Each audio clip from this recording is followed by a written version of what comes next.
When I divorced my wife, she sued me to get child support, but the child was from her ex-boyfriend.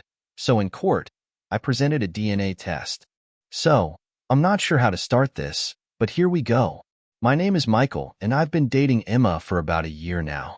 We're both in our late 20s, living in a small town where everyone knows everyone.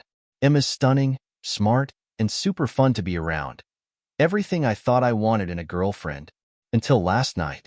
Last night was supposed to be chill. We had plans to hit up a party at my friend Liam's house. It was one of those parties where you know everyone, but not too big to get wild. Just some friends, music, beer, and casual conversation. Emma seemed excited about it, and I was stoked to introduce her to a few people she hadn't met yet. When we arrived, things were cool. Emma immediately blended in, laughing with everyone, grabbing a drink, and making herself comfortable.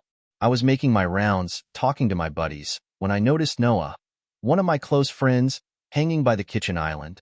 He had this look on his face like he needed to talk to me, but wasn't sure if now was the right time. You know that look? Like someone knows something and doesn't want to ruin your mood but feels they have to tell you? Anyway, I walked over to him, grabbed a beer and asked, "What's up, man? You good?" Noah hesitated. He glanced around the room and then whispered, "Dude, I need to tell you something, and it's gonna mess with your head, but you gotta hear it from me." At this point, I was both curious and a little anxious. Noah's one of those guys who doesn't freak out about anything, so for him to be acting like this, I knew it had to be something serious.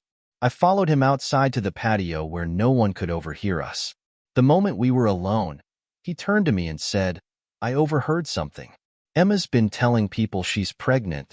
I blinked, my mind racing. "Pregnant?" I repeated, trying to process. That couldn't be right. Emma and I had always been careful. We weren't even talking about kids yet. "Yeah," Noah said, his voice low. "But that's not the worst part." I felt a lump form in my throat. "What's the worst part?"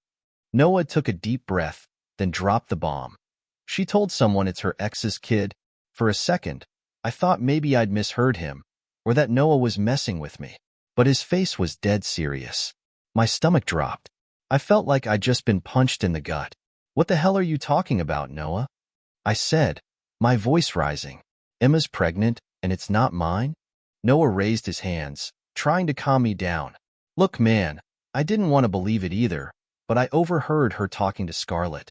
She was saying how scared she is about telling you, that she's a few weeks along and it's not yours." At this point, my head was spinning. I didn't know what to think. This was coming out of nowhere. Emma and I had a solid relationship, or so I thought. There was no way she'd hide something like this from me, right? "Who's her ex?" I asked, though I already had a sinking feeling I knew the answer. Noah hesitated, then said, Jacob, the guy Emma dated before me. He was a bit of a wild card, charming, good-looking, but with a reputation for being a player. When Emma and I first started dating, she told me they were done for good, that he was bad news, and I believed her. She seemed relieved to be out of that relationship. Now, my world was unraveling.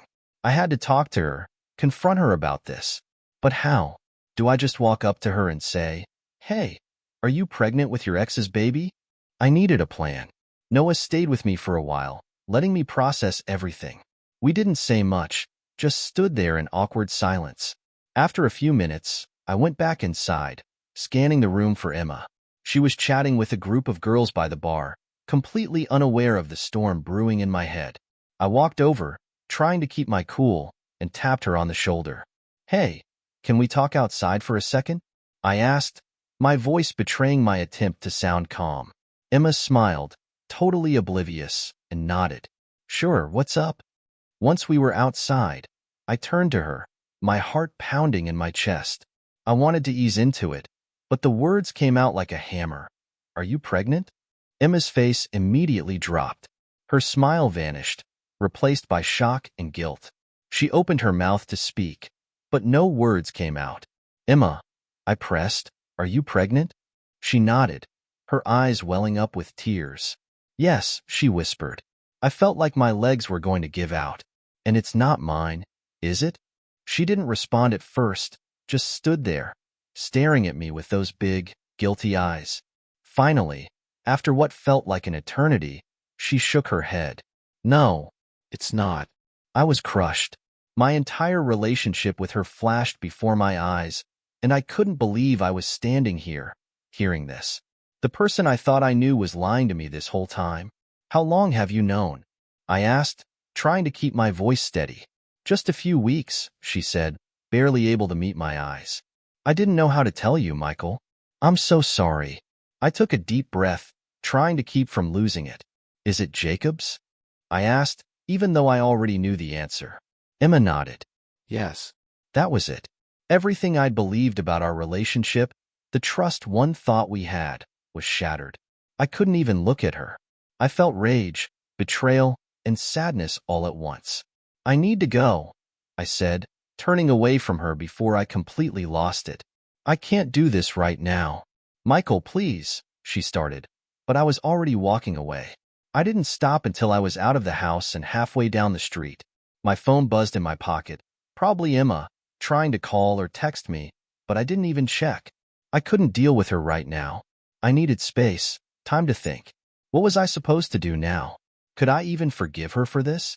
Would I want to be with someone who'd kept something so huge from me? I had no idea what my next move was. All I knew was that the person I thought I loved had lied to me, and now everything was different. As I kept walking, I realized I had no idea where I was going, but anywhere away from that party, away from Emma, felt like the right direction. After that night at Liam's party, I couldn't stop thinking about what Emma had done. I spent the next few days avoiding her, ignoring her texts and calls. I wasn't ready to face her, and I wasn't ready for the conversation I knew we needed to have. I needed space to clear my head and figure out what to do next. But she didn't give me much time. A couple of days later, Emma showed up at my apartment unannounced. I wasn't expecting her, but before I could shut the door, she slipped inside. Her face was a mix of desperation and exhaustion. Michael, we need to talk, she said, her voice breaking. I didn't want to do this. I wasn't ready. But there she was, standing in my living room, and there was no avoiding it anymore. Talk about what, Emma? I said, trying to keep my tone neutral. About how you've been lying to me for weeks. How you cheated on me with Jacob. I didn't cheat on you, Michael, she blurted out, tears already forming in her eyes. It happened before we started dating. That caught me off guard. I blinked. Wait, what? She nodded, sniffling. I was with Jacob before we got together. I didn't know I was pregnant until after we were already dating. I didn't cheat on you, I swear. My mind raced. If that were true, it meant she hadn't technically betrayed me while we were together. But the fact that she hadn't told me, that she'd kept it from me all this time, still felt like a betrayal. And you just didn't think it was important to tell me that you were pregnant with another guy's child? I asked, trying to keep my voice calm. I was scared, she cried. I didn't know how to tell you. I didn't want to lose you, Michael. You're everything to me. I stood there, my arms crossed, trying to process what she was saying. Part of me wanted to believe her, to believe that this was all some huge misunderstanding. But something still felt off. There was something she wasn't telling me. So what was your plan, Emma? I asked, my voice hardening. Were you just going to keep this a secret forever? Hope that I wouldn't notice when the baby came out looking like Jacob? She looked down at her feet, guilt written all over her face. No, she whispered. I was going to tell you, eventually, but I thought maybe, once you saw how much I love you, you'd stay with me. That you'd help me raise the baby. And there it was. The truth. She had planned this all along. She wanted me to raise Jacob's child, even though it wasn't mine. She had lied, hoping that once I was too deep in, I wouldn't be able to walk away. You wanted me to raise another man's child, I said, my voice thick with disbelief, without even telling me the truth? She nodded, tears streaming down her face now. I didn't know what else to do, Michael. I love you, and I didn't want to lose you. I felt sick to my stomach. This wasn't just a mistake or a miscommunication. This was calculated. She had been planning to trap me into raising Jacob's child, all while lying to my face. I can't believe you, Emma, I said, shaking my head. You were going to make me a father to a child that's not even mine. I thought you'd understand, she sobbed. I thought you loved me enough to stay. Stay? I barked out a bitter laugh. How can I stay after this? You've been lying to me from the start. You weren't going to tell me until it was too late for me to walk away. She took a step toward me, reaching out as if to touch me, but I stepped back, shaking my head. Michael, please, she begged. We can work this out. We can make this work. I just stared at her, unable to believe the audacity. How exactly do you think we can make this work, Emma? By me raising your ex's kid while pretending it's mine? How long were you going to keep this up? She didn't answer, just stood there crying. I felt like I was suffocating. This wasn't the Emma I thought I knew. This was someone else, someone manipulative, who had tried to trap me in a life I didn't want. I need you to leave, I said, my voice cold. I can't do this right now. Michael, please, she started, but I cut her off. Go. She stood there for a moment, looking like she might argue, but then she turned and walked out, tears streaming down her face. The door clicked shut behind her, and I was left standing there in silence. For the next few hours, I just sat on my couch, staring at the wall, replaying the conversation over and over in my head. The more I thought about it, the angrier I got. I couldn't believe she had been planning this. She wanted me to raise another man's child, to become a father to a kid that wasn't mine. And she had thought I'd just go along with it. I started thinking about everything. All the times she'd seemed distracted or anxious over the last few weeks. All the little lies she'd told that I'd brushed off. It all made sense now. She had been hiding this from me the whole time, playing me for a fool. The next morning, I got a text from Liam. He'd heard what happened from Noah and wanted to check in on me. I hadn't told anyone else about the pregnancy yet, but I figured I needed to talk to someone, so I agreed to meet him for coffee. When I got to the cafe, Liam was already there, waiting with a concerned look on his face. Dude, are you okay? He asked as I sat down. I sighed, rubbing my temples. Not really. It's all messed up, man. Emma's pregnant, and it's not mine. Liam's eyes widened. Holy shit. Seriously? Yeah, I muttered. It's Jacob's. Liam let out a low whistle, shaking his head. That's rough. I can't believe she didn't tell you sooner. She wanted me to raise it, I said, my voice flat. She wasn't even going to tell me the truth. Liam looked shocked. No way. She actually planned to make you think the kid was yours? Not exactly, I clarified. But she was going to let me raise it without telling me it was Jacob's. She thought I'd just go along with it. Damn, Liam said, leaning back in his chair. That's messed up. Tell me about it, I said, staring down at my coffee. I don't know what to do. Liam was silent for a moment, then he said, Look, man, you've got to be careful with this. She's clearly not thinking straight, and if she's already tried to pull this on you, who knows what else she might do. You don't want to get trapped in something you can't get out of. I know, I said, but I loved her, man. I thought she was the one. Liam sighed. I get that, but you've got to look out for yourself. She's already proven she's willing to lie to you. Do you really want to stay with someone like that? I didn't know how to answer that. Part of me still wanted to believe that Emma and I could work things out, that maybe this was just a huge mistake. But another part of me knew that things would never be the same after this. The trust was gone. Later that evening, after a long day of trying to process everything, I got another text from Emma. She wanted to talk. I was hesitant, but I knew we couldn't avoid this forever, so I agreed to meet her at her apartment. When I got there, she looked like she hadn't slept in days. Her eyes were red and puffy from crying. She asked me to sit, and I reluctantly agreed. I know I hurt you, she started, her voice barely above a whisper. I know I messed up, but Michael, I love you. I don't want to lose you. We can still make this work. I just stared at her, feeling the weight of everything that had happened between us. How? I asked. How do you think we can fix this? You lied to me, Emma. You tried to trap me into raising a child that's not mine. How can we come back from that? She started crying again, but this time I didn't feel sorry for her. I was too angry, too hurt. I didn't know if I could ever forgive her for what she'd done. I don't know, she sobbed, but I'm willing to do whatever it takes to fix this. I'll tell Jacob the truth. I'll figure something out. You should have told me the truth from the beginning, I said, standing up. But now it's too late. I walked to the door, and for the first time in days, I felt a strange sense of clarity. This wasn't going to work. No matter how much I wanted to believe it could, the trust was gone. And without trust, there was nothing left.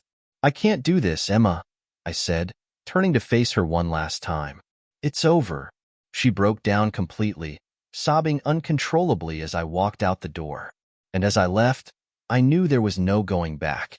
Breaking up with Emma was supposed to bring me peace. I thought walking away from her manipulations would finally let me move on with my life. But things took a dark turn I never could have predicted. The days after our breakup were quiet, but it didn't take long for her to reappear. And this time, her behavior escalated in ways that made me question everything I thought I knew about her. It started with the texts. At first, they were harmless enough. A simple "I miss you" or "Can we talk?" I ignored them. I'd made my decision, and nothing she could say would change my mind. But then the messages got more desperate. "Please, Michael, don't do this to us. I need you. I can't live without you." The flood of texts came day and night. Sometimes she'd send them at 2 or 3 in the morning, long paragraphs about how much she loved me and how sorry she was. She'd beg me to take her back, to forgive her. But I couldn't. I wouldn't. She had lied to me, manipulated me, and tried to trap me into a future I didn't want. There was no going back. After a few days, I blocked her number. I thought that would be the end of it, but I was wrong. The first time she showed up at my apartment, it was early morning. I was getting ready for work when I heard the knock at the door. I wasn't expecting anyone, so I peeked through the peephole. There she was, Emma, standing on my doorstep, looking pale and tired. I hesitated before opening the door, but eventually, I cracked it open just a bit. "What are you doing here, Emma?" I asked, keeping my voice as calm as I could. "I just need to talk to you," she said, her voice trembling. "Please, Michael, just let me in. I promise I won't stay long." I sighed, glancing at the time. I had to leave for work soon, and I really didn't want to start my day with more drama. But before I could respond, she pushed her way inside, brushing past me and walking into my living room as if she still had the right to be there. "Emma, please, just hear me out," she interrupted, tears already forming in her eyes. "I know I messed up, okay? I know I hurt you, but you have to understand, I didn't mean to. I was scared, Michael. I was afraid of losing you." I closed the door and followed her into the living room, keeping my distance. "Emma, we've been through this already. It's over. You lied to me. You tried to manipulate me. How am I supposed to forgive that?" She wiped at her eyes, her breath shaky. "I didn't mean to hurt you. I didn't know how to tell you the truth without losing you. You lost me the moment you decided to lie," I said, my patience running thin. "Emma, you need to leave. This isn't healthy for either of us." She shook her head, her eyes wide and pleading. "No, Michael, please. Just give me another chance. I love you. We can fix this." "I can't do this anymore," I said firmly, standing my ground. "You need to go." For a moment, she just stared at me, her expression shifting from desperate to angry in an instant. "You're really going to throw this away? After everything we've been through? There's nothing left to throw away, Emma. It's done." Her face twisted in anger. "You're making a mistake," she said through gritted teeth. "You think you can just walk away from me? From this?" "I don't have a choice," I said, feeling my heart pound in my chest. "You made this decision for both of us when you lied." She took a step toward me, her eyes darkening. "You're going to regret this, Michael. I promise you." I stayed silent, not wanting to escalate things further. After a tense moment, she stormed out of my apartment, slamming the door behind her. I stood there for a long time, staring at the door, trying to calm my racing thoughts.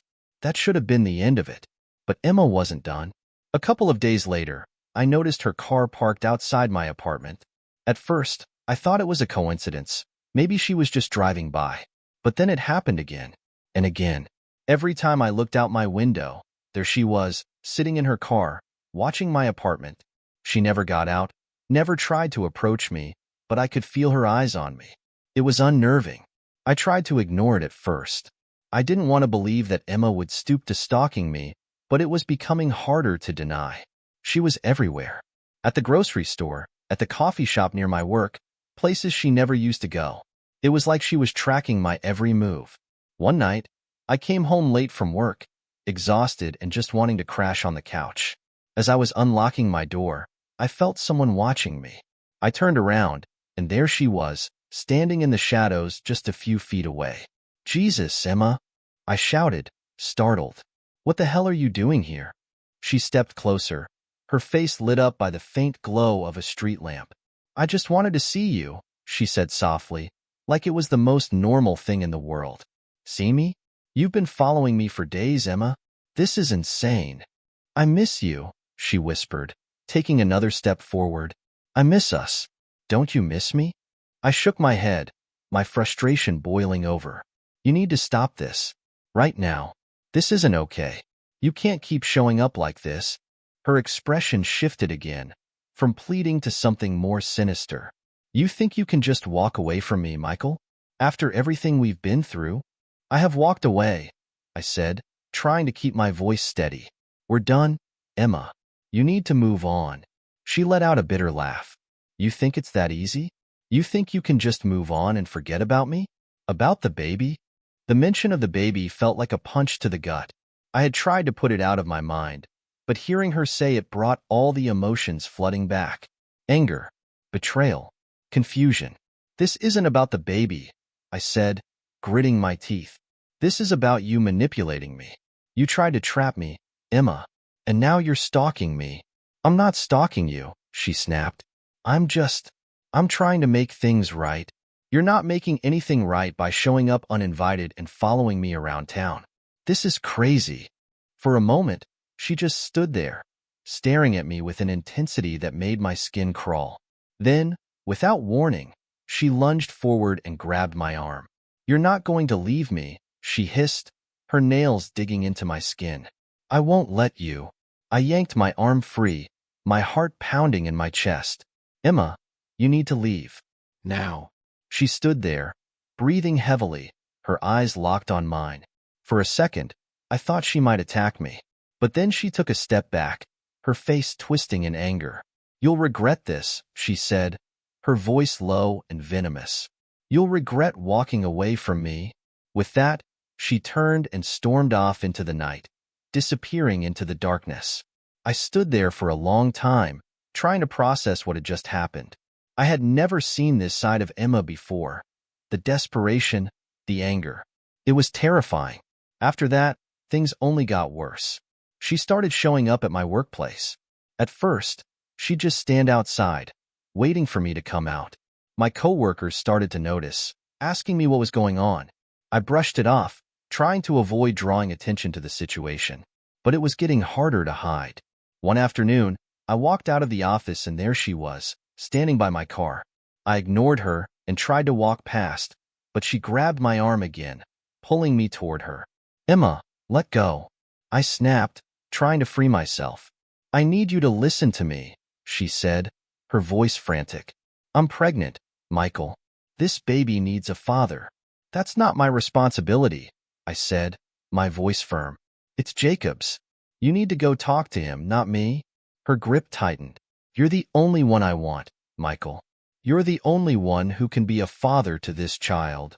"I'm not going to raise someone else's kid, Emma," I said, pulling my arm away. "We're done. You need to accept that." She stared at me for a long time, her expression unreadable. Then she turned and walked away without another word. I stood there, watching her go, my heart pounding in my chest. It wasn't long after that I started getting strange phone calls. Unknown numbers, late at night.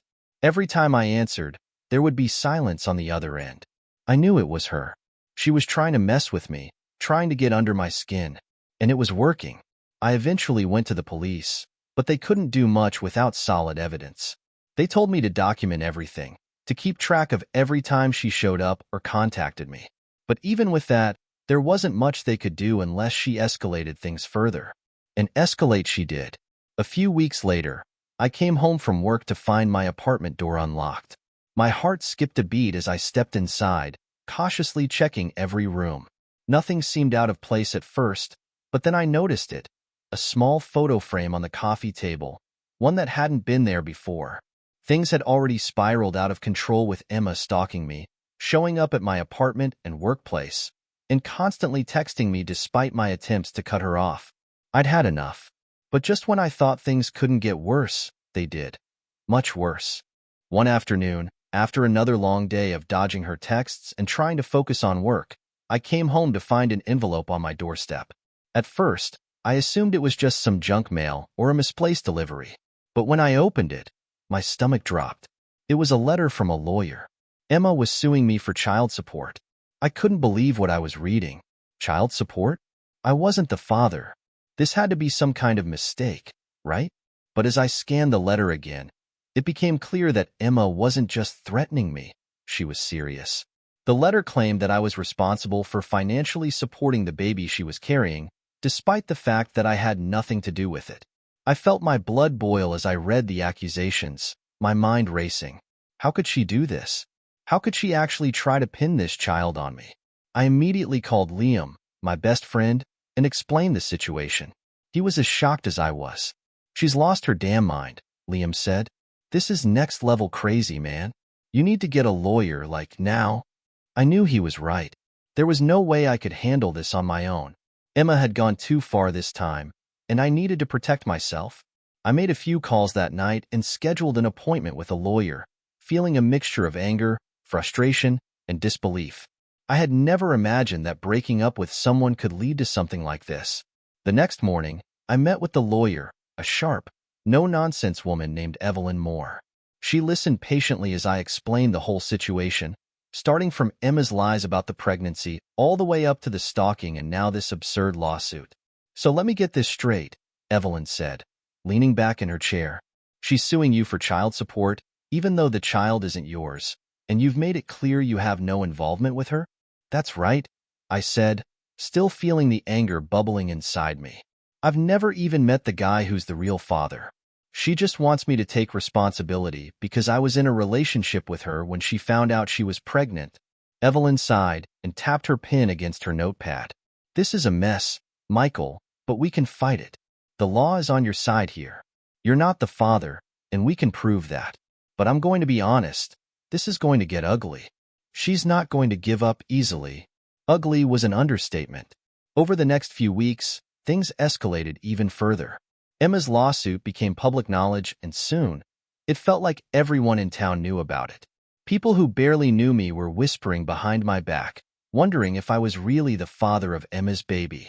I could feel the judgment in their stares, and it made my blood boil. As if that wasn't bad enough, Emma started playing the victim.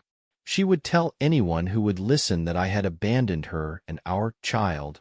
She even went on social media, posting vague messages about being betrayed and left to raise a baby alone. It was all lies, but people were eating it up. Her friends, people I had once thought were decent, sided with her, defending her actions without knowing the full story. One night, I got a call from Scarlett, one of Emma's close friends. She and I had never been particularly close, but she sounded upset. "Michael, I'm sorry to bother you, but I need to ask, what's really going on with you and Emma?" Scarlett asked. I hesitated. I wasn't sure how much Scarlett knew, or if she was just fishing for gossip. "Look, I don't know what Emma's told you, but none of this is true," I said. "The baby isn't mine, and she knows that. She's just trying to manipulate me." Scarlett was quiet for a moment. "I don't know what to believe," she admitted. "Emma's been saying some pretty crazy things, and honestly, I don't even know if she's telling the truth anymore. She's been acting different." Different was an understatement. Emma had gone from being the girl I thought I loved to a manipulative, obsessive person who was willing to drag me through the mud just to get what she wanted. "Scarlett, I'm telling you the truth," I said firmly. "She's trying to sue me for child support for a kid that isn't mine. She's been stalking me, showing up at my house, my work. It's out of control." Scarlett sighed. "I don't know, Michael. I'll talk to her, but I can't promise anything. Just be careful." I thanked her and hung up, feeling more frustrated than ever. It seemed like no matter what I did, Emma's lies were spreading faster than I could keep up. Every day, it felt like I was fighting a losing battle. The legal process dragged on for weeks. Evelyn was working hard to build a strong case for me, gathering evidence and preparing for the inevitable court showdown. But it wasn't just the lawsuit that was weighing on me. Emma's behavior was becoming more erratic by the day. One night, I was sitting in my apartment, trying to relax after a long day, when I heard a knock on the door. My heart sank. I had a gut feeling that it was Emma again. I debated whether or not to answer, but the knocking became more insistent. I opened the door a crack, and there she was, standing in the hallway, looking more unhinged than I had ever seen her. "Emma, what the hell are you doing here?" I asked, keeping the door partially closed. "I need to talk to you," she said, her voice shaky. "This whole thing has gone too far. We can fix this, Michael. We can still be a family." "A family?" I echoed, incredulous. "Emma, there is no we.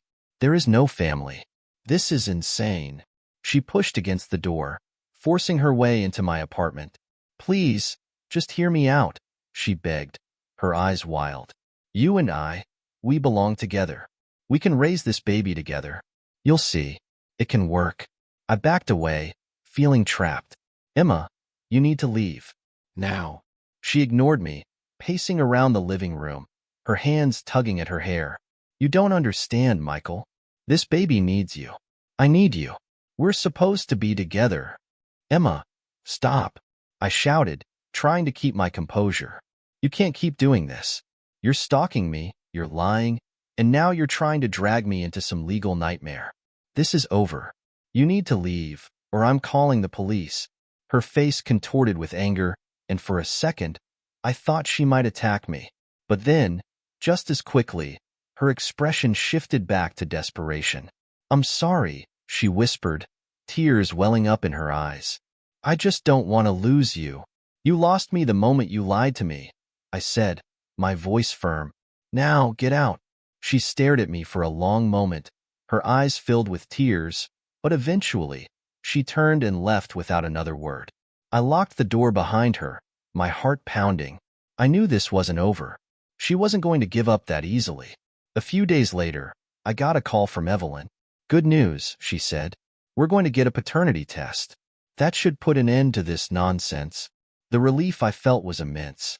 A paternity test was exactly what I needed to prove that I wasn't the father. There was no way Emma could fight that kind of evidence. I just wanted this nightmare to be over. The next few weeks were a blur of legal proceedings, meetings with Evelyn, and trying to keep my life together while Emma continued to stir up drama. But finally, the day of the paternity test came. I showed up at the clinic, ready to put this all behind me. Emma was there too, looking pale and anxious. She barely made eye contact with me as we waited for the test. I could tell she was nervous, but I didn't care. I just wanted the truth to come out. The test was quick and painless. They took a sample of my DNA, and we were done. Now, all I had to do was wait for the results. A few days later, Evelyn called me with the news. "It's official," she said. "The test proves you're not the father." I let out a sigh of relief. It was over. The nightmare was finally over. Emma had no legal claim against me, and there was nothing she could do to change that. But just when I thought I could finally move on, Emma hit me with one last shock. She showed up at my apartment again, unannounced, but this time she wasn't angry or desperate. She was calm, too calm. "I got the results," she said, her voice eerily quiet. "I know you're not the father. Then what the hell do you want from me?" I asked, exasperated. She looked at me with a strange smile. "I don't need you to be the father anymore. I just need you." My blood ran cold. I realized then that Emma wasn't going to stop. She didn't care about the baby or the lawsuit anymore. She just wanted control over me, over my life. "You need to leave," I said, my voice shaking. "I'm done with this. I'm done with you." But she didn't leave. She just stood there, smiling that eerie smile, as if she knew something I didn't. And that's when I realized this wasn't over. Not by a long shot. It had been a year and a half since Emma and I had broken up, but it felt like a lifetime. What should have been the end of our relationship had turned into a never-ending nightmare of stalking, harassment, and manipulation. I had tried everything, changing my phone number, moving to a different part of town, blocking her on every social media platform. But no matter what I did, She always found a way to get back into my life. She wasn't done with me, not by a long shot. In the months after the paternity test had cleared me, Emma's behavior became even more erratic. The day I got the official court ruling that I wasn't responsible for her child, I thought I'd finally be free of her. But Emma wasn't the type to accept defeat. Instead, she doubled down on her campaign of lies, spreading rumors about me around town, telling anyone who would listen that I had abandoned her and the baby. It didn't matter that the baby wasn't mine. The truth was irrelevant to her. She just wanted to destroy my reputation. She started posting all kinds of bizarre, cryptic messages on social media, implying that I had been abusive, that I had left her and the baby in financial ruin. She'd write things like, "Some people can just walk away from their responsibilities," or, "It's a shame when the people you trust the most betray you." And even though she never used my name, everyone knew who she was talking about. The whispers started again. People who barely knew me would give me these judgmental looks in public, and I couldn't even go to the grocery store without feeling like I was being watched. And then there were the unexpected visits. I had stopped answering the door whenever I saw her standing there, but she didn't care. She'd leave notes on my car, slip letters under my door, and even once showed up at my workplace, screaming that I was a deadbeat and a liar. My boss had to call security to escort her out, and I was humiliated. The worst part was, I could see some of my coworkers whispering, wondering if any of what she was saying was true. I felt like I was losing control of my life, one piece at a time. Finally, I had enough. I sat down with Evelyn, my lawyer, and we started the process of filing a restraining order. It wasn't an easy decision, but it was the only option left. I couldn't keep living like this, constantly looking over my shoulder, wondering when Emma would show up next, wondering what new lie she'd spread about me. The day of the court hearing, I was nervous. Emma had been served the paperwork, and I wasn't sure how she would react. Would she fight it? Would she even show up? But when I walked into the courtroom, there she was, sitting at the front with a calm, almost smug expression on her face. I sat next to Evelyn, who gave me a reassuring nod. "Don't worry," she whispered. "We've got this." When the judge asked Emma to respond to the restraining order, she put on the performance of a lifetime. She cried, claiming that I was the one harassing her, that I had been emotionally abusive throughout our relationship, that I had abandoned her and the baby when she needed me the most. It was hard to listen to her lies so blatantly, but I kept my cool. I knew that Evelyn had the evidence to prove her wrong. Evelyn laid out everything. My repeated attempts to block Emma from contacting me, the stalking, the harassment, the lies about the baby. The judge listened carefully, and after what felt like an eternity, he finally ruled in my favor. The restraining order was granted. Emma was legally prohibited from contacting me, showing up at my home, or coming near my workplace. For the first time in over a year, I felt a small sense of relief. It wasn't over, not completely, but at least now I had some protection. If she violated the order, she could be arrested. And for a while, things seemed to calm down. She stopped showing up at my door, and I didn't see her car parked outside my apartment anymore. But the lies didn't stop. Even though she couldn't come near me, Emma continued her smear campaign online. She made new social media accounts under fake names, posting the same old lies about how I had abandoned her and the baby. She even started telling people that I had fathered the child, but had somehow bribed the court to clear my name. It was insane, and the worst part was that some people actually believed her. At this point, I was exhausted. I had lost friends over this. People I had known for years had taken her side, convinced that there was some truth to her lies. I couldn't explain to them that Emma was unwell without sounding defensive, and every time I tried to set the record straight, it just seemed to make things worse. But I wasn't completely alone. Liam stuck by me through everything. He had seen firsthand how crazy things had gotten and never once doubted my side of the story. He became my rock, the one person I could vent to without feeling like I had to defend myself. Noah, another one of my close friends, had been more skeptical at first. He had known Emma for a while, and he struggled to reconcile the girl he had known with the person she had become. But after seeing the lengths she went to with her lies and manipulations, even he started to distance himself from her. Then something unexpected happened. Jacob, Emma's ex, reached out to me. At first, I wasn't sure if I should respond. I hadn't spoken to Jacob since Emma and I had started dating, and I had no idea what his role in all of this was. But curiosity got the better of me, and I agreed to meet him for coffee. When I walked into the cafe, Jacob was already there, sitting at a table by the window. He looked different than I remembered, tired, worn out. As I sat down, he gave me a small, sheepish smile. "Michael, I'm sorry to drag you into this," he said, shaking his head. "I had no idea things had gotten this bad." I stared at him, not sure what to say. "I didn't expect to hear from you," I finally replied. Jacob sighed. "Yeah, I didn't think I'd ever be in this situation either. But Emma, she's not the person I thought she was.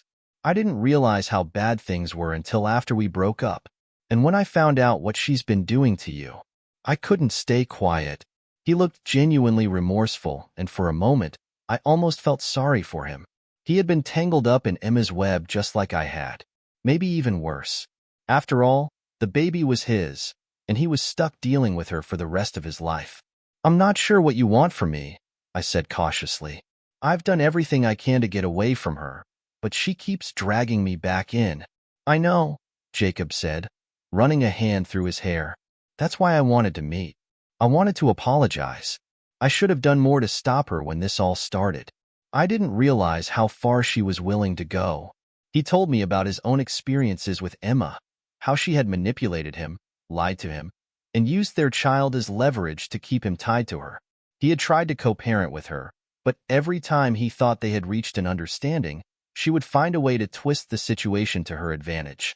He was just as trapped as I had been, maybe even more so. "I'm done with her," Jacob said, his voice firm. "I've already started the process of getting full custody of the baby. I can't let her keep doing this. To me, to you, to anyone." Hearing that was a strange kind of relief. For so long, I had felt like I was fighting this battle alone.